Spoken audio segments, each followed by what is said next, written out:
88,000 ऋषियों को भागवत रूपी कथा का रसपान करा रहे हैं। बड़े आनंद के साथ में कथा श्रवण कर रहे हैं। सज्जनों, सूत जी से शौनक ऋषियों ने प्रश्न किया कि जिस भागवत रूपी कथा का हम रसपान कर रहे हैं, उस भागवत रूपी कथा का प्रचार प्रसार किसने किया? कृपा करके मुझे विस्तार से सुनाने की कृपा करें। सूत जी महाराज शौनक ऋषियों को कथा श्रवण करा रहे हैं। 88,000 ऋषियों को नयन शारण जैसे तीर्थ में भागवत रूपी कथा का रसपान करा रहे हैं। सज्जनों, सूत जी महाराज प्रश्न सुनकर के बड़े गदगद हुए, बड़े प्रसन्न हुए और सूत जी ने ये निवेदन किया कि इस पृथ्वी पर भागवत धर्म का प्रचार प्रसार करने का श्रेय केवल और केवल सुखदेव जी को जाता है। प्रेम से बोलिए सुखदेव भगवान की। देखिए, यदि हमने 7 दिनों तक भागवत रूपी कथा का रसपान किया, मन से भाव से हम भागवत रूपी कथा का रसपान करते हैं। दूसरी बात, आपने केवल अपने मन में संकल्प लिया कि कल हम कथा सुनने जाएंगे। इधर आपने सोचा नहीं कि उधर गोविंद का हृदय में प्राकट्य हो गया, उनकी कृपा हो गई आपको। क्योंकि कथा सुनने में मन तभी लगेगा जब कन्हैया की कृपा आप पर होगी, अन्यथा बैठे रहिए मन ही नहीं लगेगा। ये भागवत कथा की विशेषता है, ये कथा की महिमा है। सुखदेव जी के विषय में श्री सूत जी महाराज निवेदन करते हैं। निगम कल्पतरुरि गलितं फलम् सुख मुखादि अमृते द्रव्य संयुतम् पिबते भागवतं रसमालयम् मुहुरहो रसिका भुवि भावुकः। अर्थात कहते हैं कि सुखदेव जी श्री राधा रानी जी की गोद में गोलोक धाम में निवास करते हैं, बड़े आनंद के साथ में रहते हैं। शुक के रूप में, तोता के रूप में। अच्छा, तोते की एक आदत होती है, कहते हैं कि तोता जिस फल में अपने मुख को लगाता है वो फल कभी खट्टा नहीं होता, वो फल मीठा ही होता है। या यूं कह लीजिए कि तोता अर्थात सुग्गा जिस भी फल को खाता है वो फल अपने आप मीठा हो जाता है। क्योंकि तोता कभी खट्टे फल को स्पर्श ही नहीं करता, कभी छुएगा नहीं, उसे केवल मीठा ही फल अच्छा होता है। एक बार राधा रानी जी के मन में भाव जागृत हुआ। राधा रानी जी ने सुखदेव जी से कहा कि हे शुक, हे मेरे पुत्र, इस पृथ्वी पर जाकर के मेरी आज्ञा मान करके पृथ्वी पर जाओ और जाकर के मेरे प्रभु के चरित्रों का प्रचार और प्रसार करो, भागवत धर्म का प्रचार और प्रसार करो। सुखदेव जी ने कहा, मां, यदि मैं पृथ्वी पर चला गया तो पृथ्वी पर जाते ही तो मैं सांसारिक मोह माया में पड़ जाऊंगा और मैं सांसारिक मोह माया में पड़ना नहीं चाहती। राधा रानी जी ने नन्हे से सुख को आशीर्वाद दिया कि हे मेरे पुत्र, मैं तुम्हें आशीर्वाद देती हूँ कि यदि तुम संसार में जाओगे तो तुम्हें सांसारिक मोह माया का तुम्हारे ऊपर कोई प्रभाव नहीं पड़ेगा। मैं तुम्हें वचन देती हूँ, तुम्हें आशीर्वाद देती हूँ। और वहीं राधा रानी जी की गोद में जो सुखदेव जी निवास करते हैं, तोते के रूप में राधा रानी जी की आज्ञा से ही सुखदेव जी ने इस पृथ्वी पर जन्म लिया, शरीर धारण। अब इनका प्राकट्य कैसे हुआ, चर्चा आती है। कहते हैं कि नारद जैसे संत जिन्होंने सनकादिक ऋषियों से श्रीमद् भागवत की साप्ताहिक कथा को श्रवण किया है। नारद जैसे संत का यदि स्वप्न में भी दर्शन हो जाए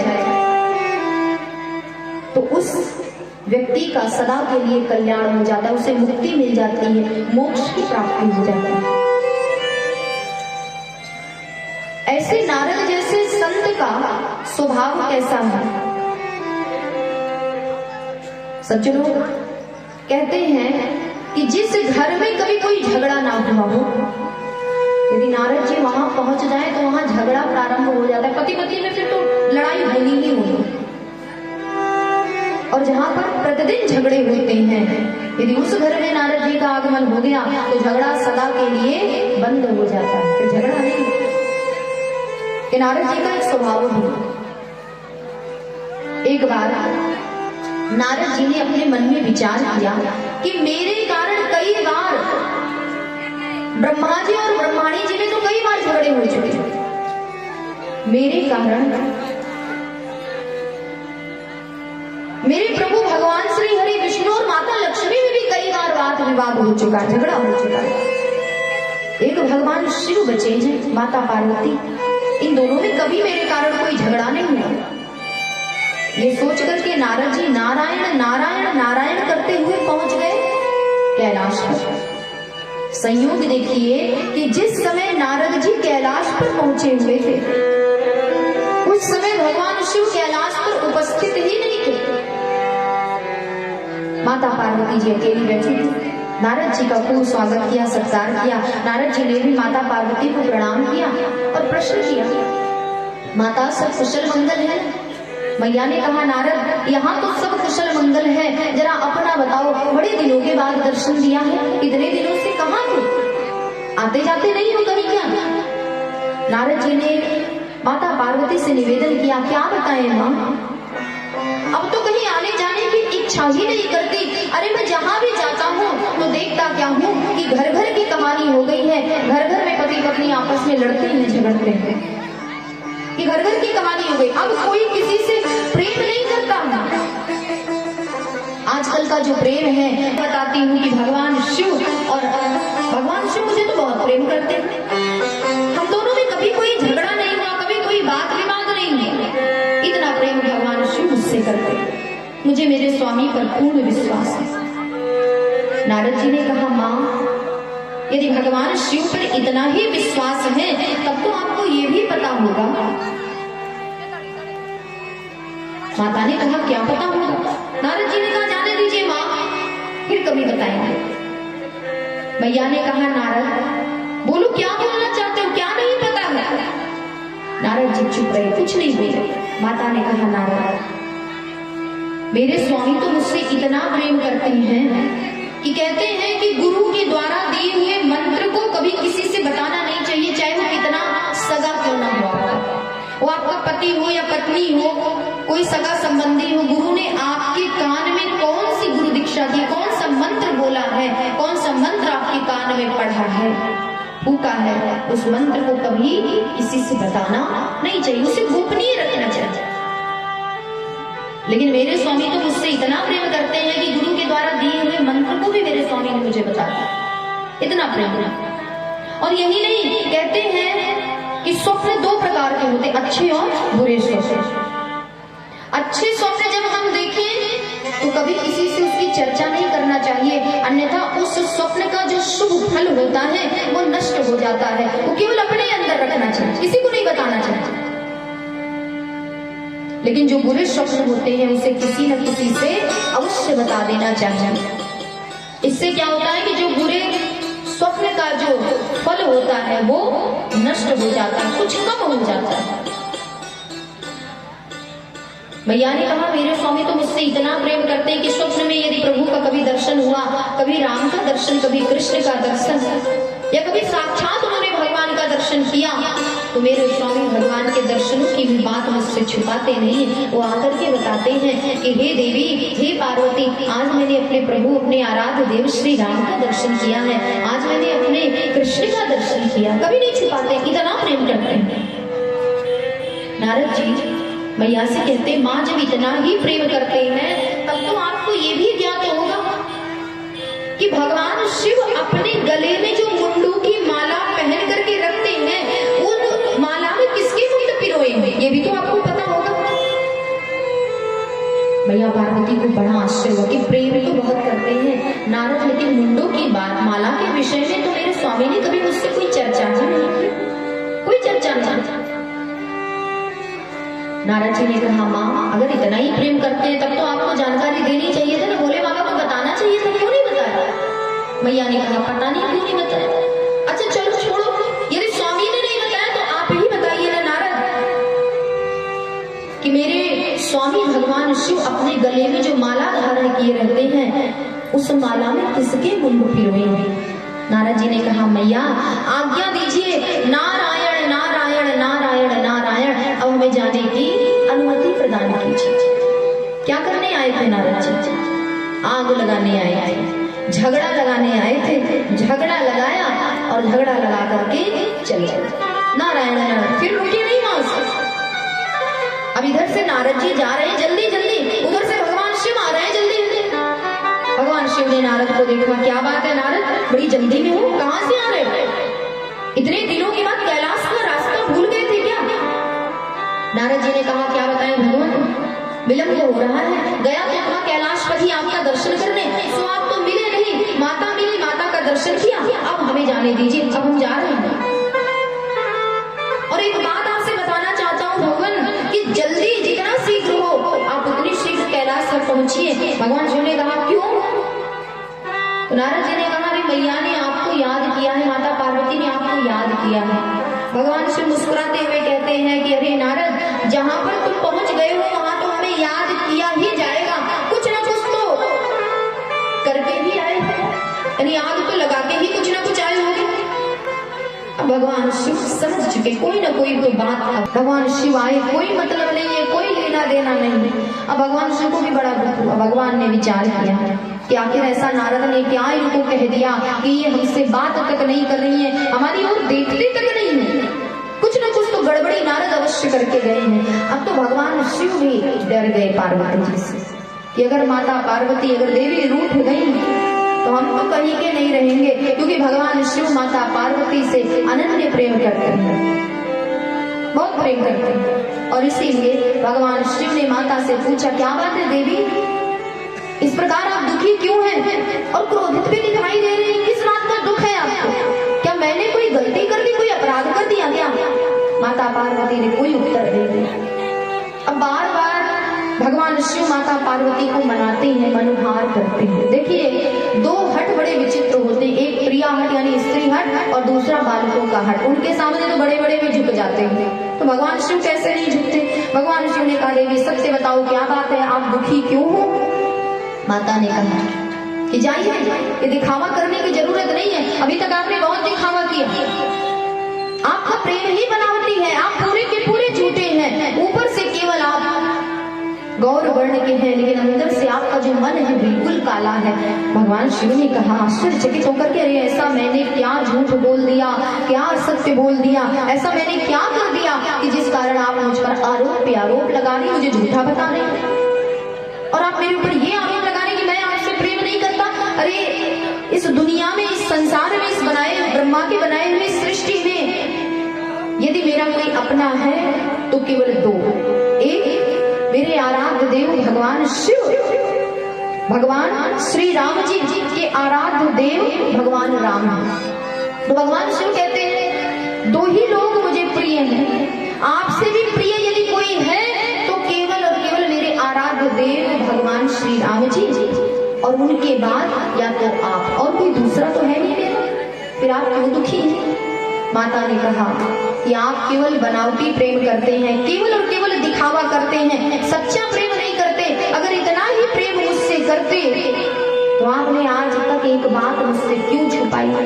भगवान शिव ने कहा, ऐसी कौन सी बात मैंने छुपाई? माता पार्वती ने कहा कि आप अपने गले में जो मुंडों की माला सदैव धारण किए रहते हैं, कभी उस माला को अपने से दूर नहीं करते। मुंडों की माला किसकी माला है और उस माला में किसके मुंड पिरोए हैं? आपने मुझे उसके बारे में कभी बताया क्यों नहीं? भगवान शिव के नेत्र सजल हो। भगवान शिव ने कहा कि देवी, आप मुंडों की माला के विषय में जानना चाहते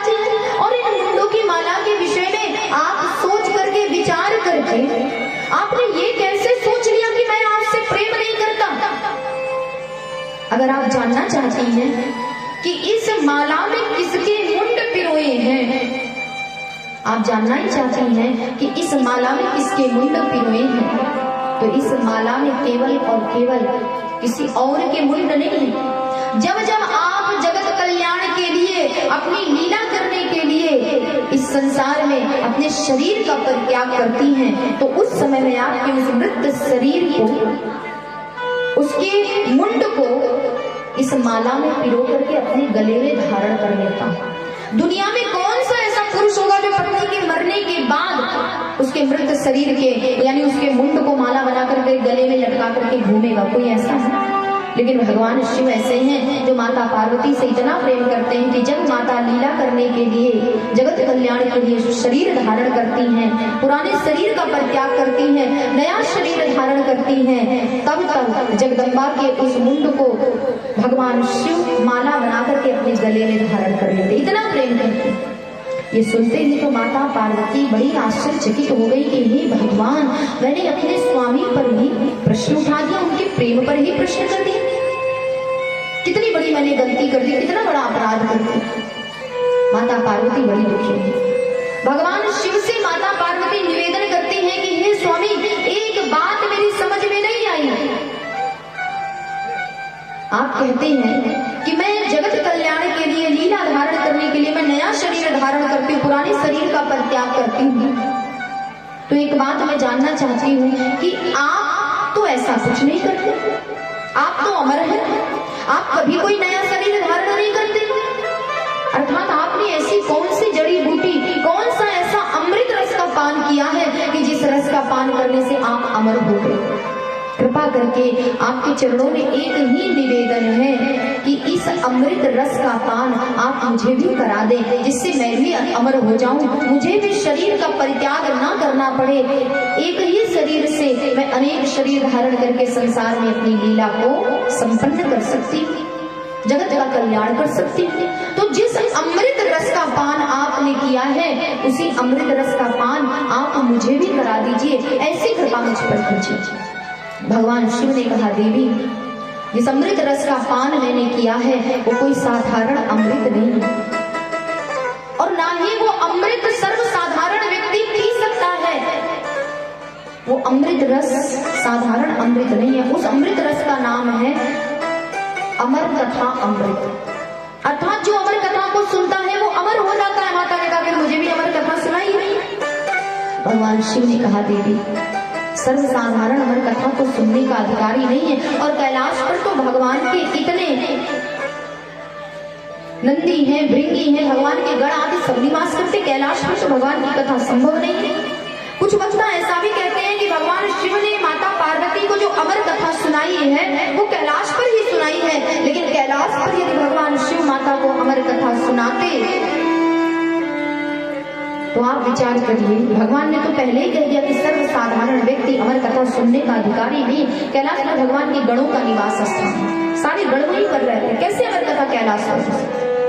तो अमर कथा कैलाश पर नहीं हुई है, बल्कि भगवान शिव अमर कथा सुनाने के लिए माता पार्वती को उस स्थान पर ले गए, जिस स्थान को आज हम, जिस तीर्थ स्थान को आज हम अमरनाथ के नाम से जानते हैं। प्रेम से बोलिए भगवान भोलेनाथ की, प्रेम से बोलिए मैया पार्वती की।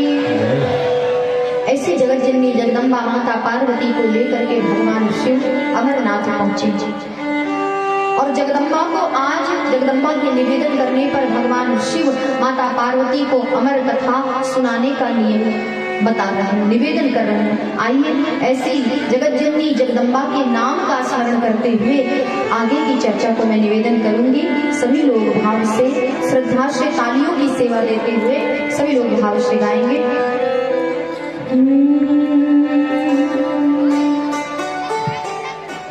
प्रेम से बोलिए वृंदावन बिहारी लाल की, श्री राधा